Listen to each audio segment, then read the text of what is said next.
عليكم ورحمة الله وبركاته. النهاردة هعمل معاكم طريقة عمل الفراخ في الفرن، الفراخ المشوية بطريقة سهلة جدا. مش هتوسخي حاجات وهتطلع معاكي الفرخة جميلة جدا وكمان سهلة. لو أول مرة تشوفي قناتي ما تنسيش تشتركي في القناة وتفعلي الجرس عشان يوصلك مني كل جديد، وما تنسيليش في لايك للفيديو. أول حاجة معايا هنا فرخة. الفرخة دي كيلو ونص. بتغسليها كويس بالليمون. بعد كده هسيبها على جنب واقول لكم التتبيله اللي هحطها في الفرخه. معايا هنا بصل ونص جزره، ومعايا ليمونه ونص طماطميه كبيره، والفلفل ده بس مش يعني هخليه في الاخر.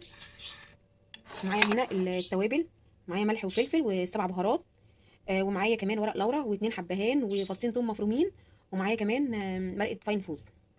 احط المكونات دي، الطماطم والجزر والبصل والليمون، احطهم في الكبه، واحط كمان معاهم التوابل. احط الطماطم دلوقتي، حطيت البصل والطماطم، وهعصر ليمون في الاخر. عايزه اقول لك الجزر بيخلي الفراخ طعمها حلو جدا، وبيخليها تستوي معاكي في الشوي، بتبقى طريه وبتبقى حلوه. بعد كده هحط بقى التوابل اللي معايا كلها. دلوقتي حطيت التوابل، وما تحطيش ملح كتير علشان المرقه فيها ملح. بعد كده هعصر الليمون. لو ما عندكش ليمون حطي معلقتين خل. الليمون برده بيشيل الزفاره، احنا برده غاسلين الفراخ بالليمون كويس قوي. والليمون في التتبيله برده بيدي طعم جميل جدا، يعني لازم تغسلي بيه الفراخ وكمان تحطيه في التتبيله، هيدي طعم حلو قوي في تتبيله الفراخ. بس كده هضربهم كلهم في الكبه. لو ما عندكيش كبه اعمليهم في الخلاط، حطي عليهم شويه ميه صغيرين واعمليهم في الخلاط. هعملهم في الكبه وارجع لكم.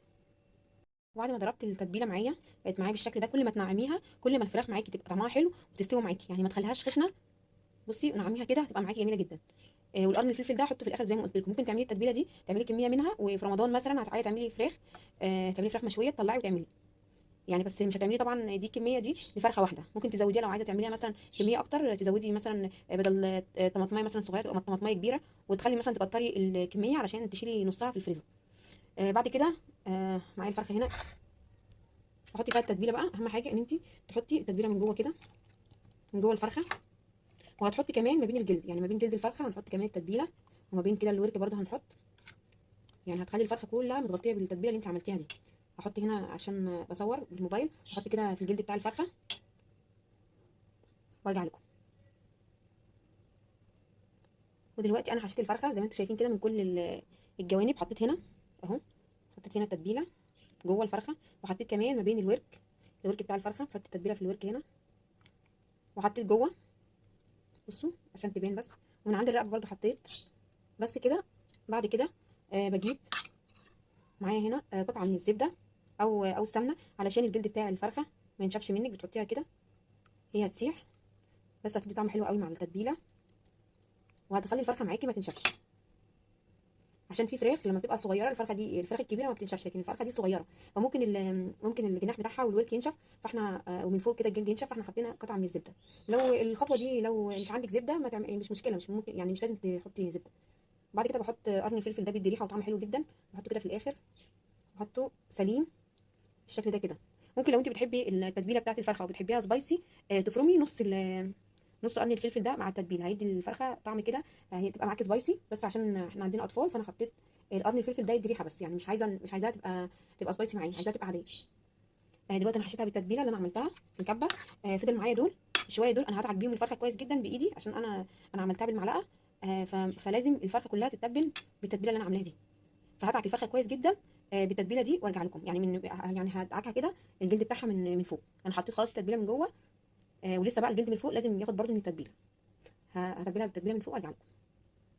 ودلوقتي انا تبلت الفرخه كويس، تبلت الجلد بتاعها بالتتبيله اللي انا عملتها.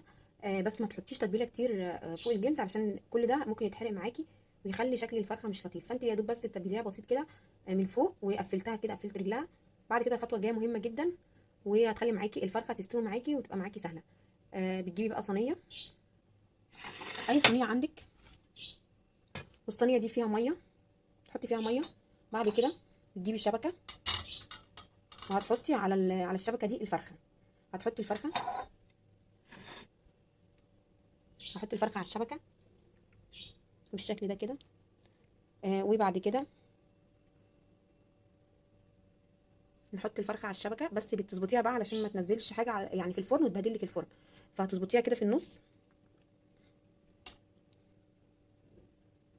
بالشكل ده كده اهو. حطيناها على الشبكه، هنحطها في الفرن شويه، يعني مثلا تلت ساعه كده فوق زي ما هي كده. وبعد كده بتقلبيها، بتقلبيها على ظهرها، يعني هي دلوقتي على ظهرها، تقلبيها بقى الناحيه التانيه.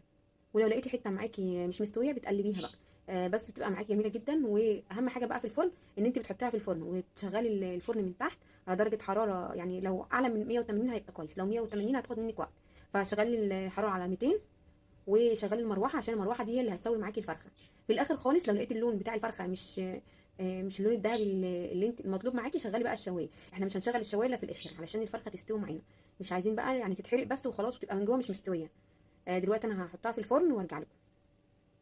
وعايزه اقول لكم على حاجه، لو الميه دي نقصت اللي في الصينيه، الميه دي بتطلع بخار وبتسوي معاكي برده الفرخه، بتحطي ميه تاني. عايزه اقول لك كمان ان انت لو ما عندكيش الشبكه دي، ممكن تحطي الفرخه على اي حاجه عندك، مثلا على مصفى. انا مش عايزه، يعني الفكره ان انا مش عايزه الفرخه تنزل الشوربه وتشرب الشوربه اللي هي فيها دي، انا عايزه الميه دي، انا مش محتاجاها، مش محتاجه الميه اللي هتنزل من الفرخه. فهتجيبي مصفى وتحطيها، وتحطي تحتها برده صينيه، علشان المصفى هي اللي هتنزل لك الميه اللي نازله من الفرخه. فاهم حاجه ان انت الفرخه احنا عايزينها تتشوي، مش عايزين الشوربه بتاعتها. فاحنا هنعملها كده ونحط بقى. لو مش عندك الشبكه دي، في شبكه البوتاجاز دي، شبكه نسيت اقول لك ان دي الشبكه بتاعت الشوايه، الشوايه بايظه، ما بتعملش حلو، فانا استخدمتها. ممكن تستخدمي مصفى او شبكه اي شوايه عندك.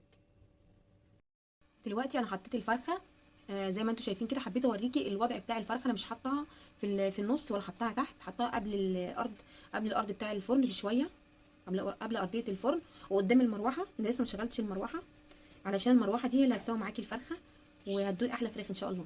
بعد كده بقى بتقلبيها، يعني ما بتسيبهاش كده، يعني هتسيبيها شويه كده زي ما هي، وبعد كده بتقلبيها علشان تستوي معاكي وتتحمر من كل الجهات. هشغل المروحه دلوقتي. انا شغلت المروحه وهسيبها بقى لحد ما تستوي.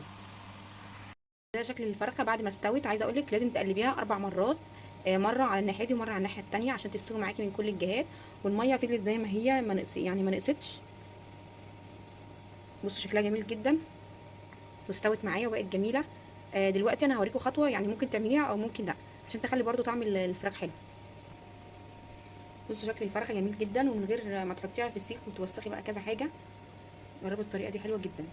دلوقتي انا هاخد الفرخه دي واحطها في حاجه عشان اغطي عليها، عشان تبقى طعمها زي الفرخه المشويه. احط لها فحم واوريكم دلوقتي. ودلوقتي انا حطيت الفرخه في اي حله عندك. دي حله كنت بسلق المكرونه فيها. حطيت حته فحم، بعد كده احط شويه زيت، وبعد كده اغطي عليها.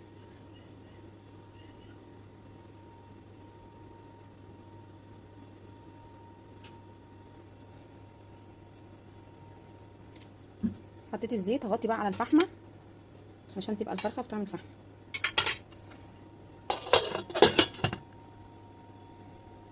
بصوا ما شاء الله شكلها جميل جدا وطعمها حلو جدا. جربوها هتعجبكم طريقه الفراخ دي قوي. انا عملتها قبل كده بس بطريقه تانية، عملتها في السيخ بتاع الفرن بتاع البوتاجاز. كانت طعمها جميل، بس قلت اجربها بقى يعني على الشبكه، اشوف شكل، يعني اشوف طعمها هيبقى عامل ازاي. لقيتها جميله جدا. جربوها ان شاء الله هتعجبكم، وما تنسونيش في اللايك. مع السلامه.